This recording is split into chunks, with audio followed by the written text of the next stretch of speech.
Hello and welcome to the Smartest Moron, where we are continuing the Shin Megami Tensei marathon, with perhaps one of the most beloved of the series, and probably my least favorite of the bunch. Now before you kill me and click off this video, let me say this.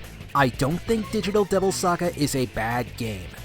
My main issue was the ending of Game 2, but otherwise I do like a lot of what the series has done. So if you are worried I'm going to give this title tongue lashing like I gave DMCA or Third Birthday, you may calm down. I'm just saying this ahead of time in the event you were hoping for a more in-depth analysis regarding the ending and the themes presented. Stuff dealing more with religion and symbolism, like say, I don't know, the end of Evangelion, is hard for me to follow and analyze because despite becoming smarter over time, I'm still a dumbass. Anyway, more on that when we get to the spoilers of the second game. Despite Raito Kuzunoha being my first SMT title, Digital Devil Saga was the one that exposed me to the entire series. I mainly saw it in magazines and even a video on a disc that showed off gameplay in a Japanese trailer. I remember watching it so much that I loved the music in it and was wondering where the heck it was when I got around to playing the game at last. Turns out it was used in the sequel during a rare battle, leaving me a tad disappointed. But I would eventually get my own copy once GameStop finally had it in stores. Hunting down the other one though, that was kind of a pain in the ass at first since, well, lack of internet. And I remember this one being fairly expensive. Nowadays you can get these games for cheap online, which I'm thankful for since I eventually did sell my copies to get a 3DS just to play Project Cross Zone. Look, if you put Dante, Kite, Morgan, and Sengar Zonval in the game, I'm gonna take a lot of interest in that. But what does this game do that's different enough to make it a spin-off? Well, remember all that stuff regarding gathering demons as allies, or how about conversing with them with some slightly annoying elements? Well, all of that was thrown out, making Digital Devil Saga a more straightforward RPG. Kinda. So with all that out of the way, let's begin the review of Shin Megami Tensei, Digital Devil Saga, to see how well it does. For this one, we're back to traditional SMT RPG combat. Don't know what that entails since I didn't really explain the combat of Nocturne? Then let's review. In most of the Shin Megami Tensei games, you fight using the press turn system, with each side having one press turn per party member, barring bosses since you need to make those challenging. You lose a party member in a fight, then the press turns just got lowered and the same thing applies to the enemies. You have a ton of tools to experiment with, from basic physical attacks, your gun when in human form, many different elemental spells, and status effects. One thing to note is that the physical skills will need to use a certain percentage of HP to pull off, so using them requires some planning or you're gonna die very quickly. Usually there's 4 elemental spells: fire, water, lightning, and wind. This game adds earth magic too, which I found surprisingly handy during one level on a battleship and beyond that. Some enemies will have resistances to these, like reducing damage, nullifying it, absorbing it, or just knocking it right back to you. Should you manage to screw up and do one of the latter 3 or miss an attack entirely, you will lose press turns. Nullifying and dodging will only take 2, but repel and absorbing will pretty much eat all of those. You have ways of discovering what an enemy is weak to, besides looking on the internet, but this can't be done to bosses. Hell, status effects are also useless on bosses.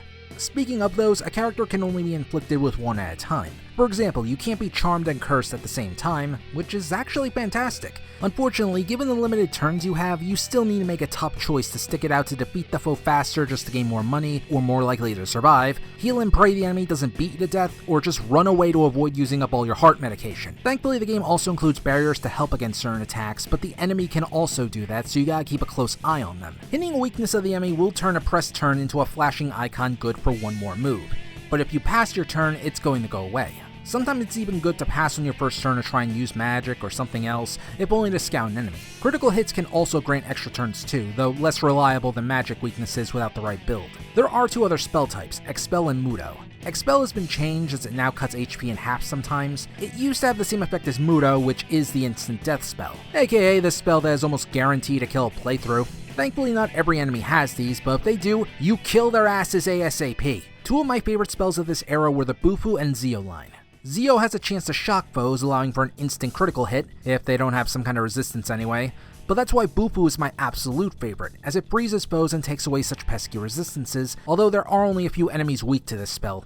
And I freaking love the animations for a critical hit, especially if I never planned for it. They always look much more interesting than getting a crit off a powerful physical skill. As you may have noticed by now, instead of working with 4 party members like I am used to dealing with in Nocturne or other games, you have a team of 3, with 2 extra to juggle around with, and all have their own strengths and weaknesses. There's Surf, your silent protagonist whose stats can be customized any way you want. Heat is the hothead who is better off with physical attacks. Argilla, the one who has the teeth in her she specializes in magic. The calculating and logical Gale is the balance type, able to lean in either physical or magical, with a slight edge in the latter.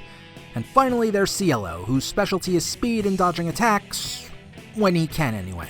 While the first four have elemental weaknesses, Cielo is only weak against ailments, which given my playthrough, made me more hesitant to use him. Throughout the game, you will get the chance to use everyone to get a better feel as to who you want in your final party, or even assign some roles. You don't have gear to equip though, so you have to rely on passive skills to nullify some spells. So how do skills work if there are no demons to command?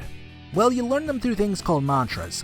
They are all laid out on a skill list with stuff branching off to learn more techniques, and properly sorted out into some categories. For example, if I want to learn physical attacks, there are branches clearly indicating what attacks will count towards that, and it won't just throw some random magic spell. You gain these skills by getting AP through battles, but how do you do so? Yeah, did I forget to mention that? You eat people. Or rather, you eat the demons everyone can transform into suddenly. This is either done through two ways. One is by killing the foe, likely getting in a nibble after cutting their body apart. The other is done through the use of hunting skills. These are physical attacks really only good for random battles and not boss fights, or even certain enemies. When an enemy is weak enough or has the terrified status effect by hitting their weakness, you can use the skill to devour them and gain a massive AP boost for that character. Unless they get a tummy ache, which is why I don't recommend saving that skill for the last bow. There are thankfully skills you can later gain to nullify this effect, even increase AP gain, but be prepared to grind. And not just for AP either. Each mantra is going to cost you a fair bit of Maka, and learned skills are not shared among characters. You really need to think about the roles characters can play. Fortunately, the game doesn't start off at "I want to break this controller against the wall" levels apart. If anything, I feel it does its best to try and slowly introduce you to everything. With your skill set always limited by a certain number of slots, 8 at max, you will be switching skills in each dungeon to avoid a dreaded game over. But the game doesn't expect you to suddenly know everything, so you have enough time to gain the skills you want, learn how to find new spells, etc. This actually surprised me, given this game also has one of the most bullshit special bosses ever, and you know which one I'm talking about. And you can even mess with skills to figure out combinations to pull up team spells, which can be handy sometimes, but use a hell of a lot more press turns. All that handholding stops though when you enter the Fortress of the Solids. If you aren't prepared after finishing this dungeon, you are in for pain. The dungeon right after this whooped my ass despite my good levels. It really hammers in how important and valuable stronger skills are, as battles will go on longer if you are unprepared, making them much more tense as you can easily get a game over by rushing through your playthrough. Although what's funny is that I eventually tried to get the other skills that require more grinding/eating, only to end up over-leveled in a lot of cases. Even against the corrupted Cerberus, who I was very afraid to tangle with given what a guy had said about him, I learned to value heat as a physical attacker and he just destroyed the boss so damn easily. That said, don't rely purely on him though, as there are enemies able to repel or nullify physical strikes, and this was before the time the Pierce skill became standard in SMT games. Throughout the game, I was able to juggle between 4 of the 5 characters freely, so sadly Cielo was forced on the back burner, where that freeloader would eat up all my Maka. Despite that though, this character can be your best friend. Why? Because he is the key to defeating the demi-fiend. Look at the videos if you don't believe me. Leveling up also has benefits. Sometimes the character can have their HP or MP restored, or maybe both, or perhaps the best thing, get an extra stat raised. Don't count on it happening too often, as sometimes nothing can happen either. I tended to focus Surf as a magic user due to physical fighters lacking better bonuses like in the other games. Then it was kinda necessary for the final boss, which requires magic. This was also before Atlus made the split on magic, so your magic defense goes up with your magical attack, unlike with physicals which require both strength and vitality to raise the damage and defense respectively. The game doesn't feel as cheap as Nocturne so long as you have the right skills. The only other thing to worry about is the pre-fight setup, which can be fixed after scouting a boss. Though after dealing with things in this game and the other titles, I do prefer controlling demons. At least if one strategy fails, I have a few other demons as backup to save my ass, as opposed to looking at a guide to make sure I don't waste precious gigabytes when recording. That and death spells, you all know how I feel about those. There was admittedly another source of stress against a demon called Lakshmi. They nullify most magic and can put your characters to sleep. Afterwards, there's an instant death spell called Calm Death that's an element separate from the Mudo spells, so yeah, I was kinda forced to grind near the end of the game. I feel like this title will be a hell of a lot shorter if I didn't need to grind. There is a way to shorten the need to grind, and it involves going through taking on these hunting minigames. In these, Serp transforms into his demon form, and you must go back and forth in areas, destroying these small orbs of darkness. By getting all of them, you will be thrown into a group of Midama demons that can grant a ton of AP, especially when devouring them. If you fail, because these missions get pretty damn hard later, you can always try again. It's not the most reliable method of AP grinding, unless you know what to do, as every second is precious. Puzzles here are fairly simple, although some are a case of trial and error, like the level where you need to fight the right portrait of the good prince. Paths can be closed off after entering a door, leaving you to forcibly get the wrong picture and fall down. Fortunately, there can be item rewards, and traps are marked on your map, so I wasn't left feeling frustrated at this. Hell, I eventually went back into the traps to see if more goodies could be found. The final dungeon is the only one with a puzzle I would call frustrating, as it has teleporting floors that can send you to other places, and these are not marked on the map after going through them, so you have to memorize where you are thrown. Unless you have a really good memory, I suggest making a map of your own. The save points are also thankfully spread out fairly, for the most part. There are two types, the big main terminals that allow you to heal and teleport to other big terminals, and smaller ones that only allow you to save, change mantras, and teleport to a big terminal, but not to any of the small ones.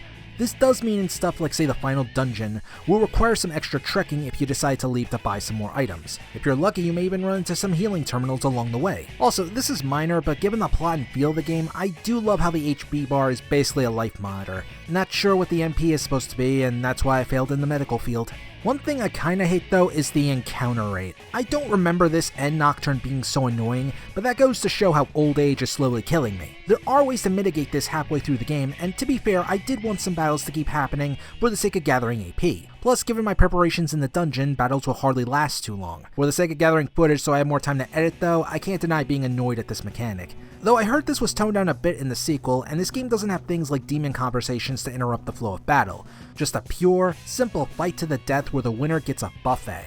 Well, unless you run into this guy and this giant elephant suddenly appears.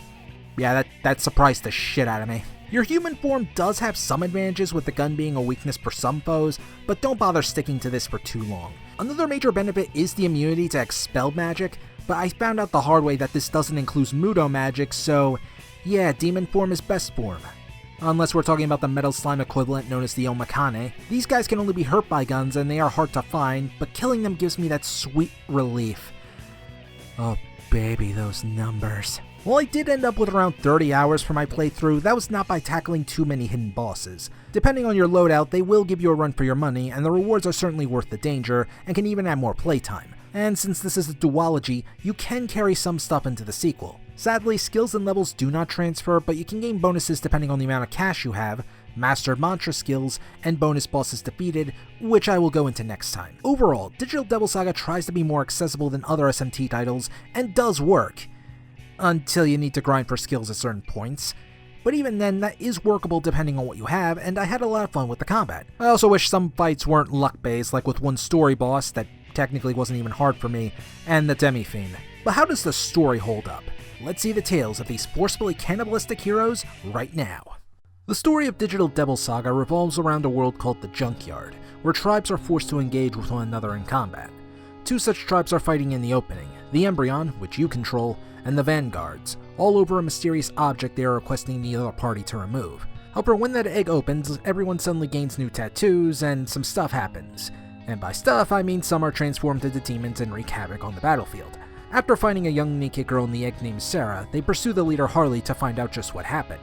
I should note that the characters act differently than what you would expect, with their eyes gray and their personalities feeling mostly robotic. However, once Harley is found, that begins to change, as he claims the party have eaten his men and he is scared for his life. Argilla also goes crazy as she denies this, but things are changed as everyone is once again forced to transform into a demon. Surf and Heat are quick to adjust to the need of the hunger and try to calm it, but Argilla is not sickened by the idea and refuses. This is even reflected in the gameplay, for while Heat and Surf can gain AP to learn new skills, Argilla cannot until you clear this dungeon. Once Harley is dead, the leaders of each tribe are called to a tower of neutral territory, questioning just what is going on. And from then on, a being called Angel says the rules of this game have now changed, with the demonic elements allowed, and a need to bring the girl as well, all to ascend to Nirvana. Also, I found out here that those tattoos everyone now has, one is on the ass of a character.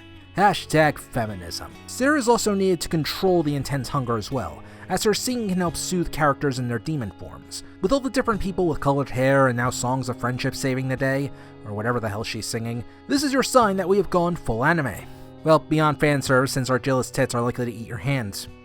You're probably still thinking of touching them. But yeah, these new rules, it kinda turns a war from using military tactics to a bloody game of hungry hippos. Or something like that. Look, I don't know a lot of games involving eating. Point is, everyone in the Junkyard is starting to gain their humanity, with some unable to grasp and hate what has become of their lives, like Argilla, power-hungry and greedy, like Mick and Bat, or whatever the hell this is. Some are kinda just nuts like this for some bizarre reason. Then again, if you got turned into one of these slime thingies, I suppose anyone would go insane. Surprisingly, there is some humor in this game, and it works out a lot. My personal favorite is when Argilla has to disguise herself as Sarah, and Cielo's reaction is priceless. Okay, this seriously won't work. Why is that? Obviously, Sarah isn't this tall, her hair is way different, and her arms ain't that thick. Oh! Well, excuse me. Humanity was gained, as well as a Jamaican accent apparently. Tact, on the other hand, sadly eludes many characters. When diving into this game, you should treat it more like a mystery, as when it comes to character interactions, they are not bountiful, which is expected when the characters' goals are, well, killing each other. Not to say each character doesn't have a purpose in the story, there's enough here to identify and like our heroes. It's just stuff like, say, the relationship between Argilla and Janana, for example, hardly has any scenes to it, despite it being a sad moment. The tragedy of dying just as they discover their humanity or losing a kindred soul is still emotional, though. Just don't expect to hear about everyone's dark, detailed past. For example, Gale keeps having visions of a woman crying and doesn't discover her identity till the end of the game.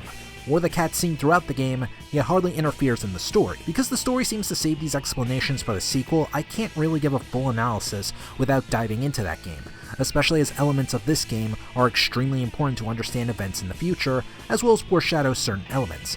It's for this reason I will not be discussing spoilers for this game, at least not yet, so I do this review at all then. Well, mostly just to get the gameplay elements out of the way since the sequel has minor improvements and not much else. The gameplay sections were always the hardest for me to edit anyway. One of the themes of the games is camaraderie, learning what it means to truly fight side by side with your comrades through many emotions like loss, anger, you get the idea. Characters are trying to discover or embrace who they are, and have a desire to be accepted by those close to them, like the relationship Heat has with Sarah and how he wants her to acknowledge him as Surf's superior, Cielo desperately wanting to protect Sarah after failing her one time, or even the mutual understanding Lupa and Gale form despite the dire circumstances. This is even reflected in the gameplay as characters work together to do combination moves to aid one another. Another thing I noticed with the story are the parallels to other SMT titles. The Junkyard and everyone blindly following the rules, plus the fact that one of the characters overseeing this place is named Angel, it's very clear this world follows a law kind of vibe, especially with how everyone talked before. Everything is predictable because everything is control of the one named Angel. However, by introducing the idea of demons, now the world is chaotic, with tribes breaking rules and backstabbing their leaders to survive. In under an hour, we go from a world of law to one of chaos, and I do find it interesting in how this game was able to turn a spin-off of the SMT series into this, at least with the first game. And there are moments where Surf has to make decisions, with some affecting things you can obtain in the sequel. I won't spoil what you can get, but make your decisions carefully and remember to care for your comrades. For now though, I think it's best to end things here and save talk about the plot for next time. Thank you for watching, and be sure to check out my Patreon, share the video, subscribe, and all that jazz. I'm the smartest moron, and all of a sudden, I'm feeling hungry. Very hungry. I miss Popeyes. I miss junk food in general. Merry Christmas.